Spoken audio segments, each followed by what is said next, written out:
যে কোনো সাংবিধানিক বিষয়ে নির্বাচন অনুষ্ঠান করতে হলে সংবিধানে থাকতে হবে, কিন্তু গণভোট এবং অন্তর্বর্তীকালীন সরকারের মাধ্যমে নির্বাচন সংবিধানেও নাই, আরপিওতেও নাই।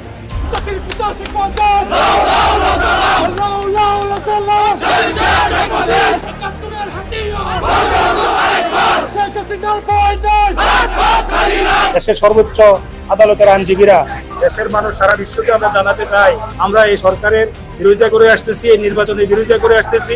এই নির্বাচনে কেউ যেন অংশগ্রহণ না করে, এরকম তামাশার নির্বাচন এরকম জনগণ যেন স্বতঃস্ফূর্তভাবে প্রত্যাখ্যান করে।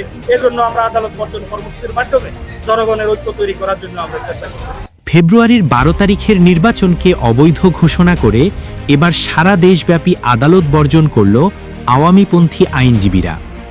আগামী ফেব্রুয়ারিতে অন্তর্বর্তীকালীন সরকারের অধীনে 12 তারিখ একই দিনে যে গণভোট ও নির্বাচন হতে যাচ্ছে, আদৌ কি সেটা সংবিধান মেনেই হচ্ছে নাকি নির্বাচনের নামে তামাশা হচ্ছে?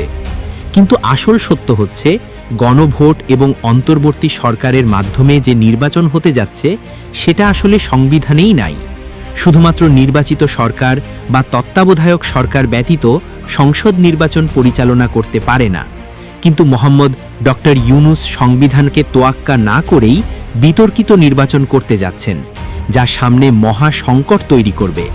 তাই এবার সেটার প্রতিবাদের অংশ হিসেবে এই অবৈধ নির্বাচনের প্রতিবাদে সারা দেশব্যাপী আদালত বর্জন করেছে বিক্ষুব্ধ আওয়ামীপন্থী আইনজীবীরা।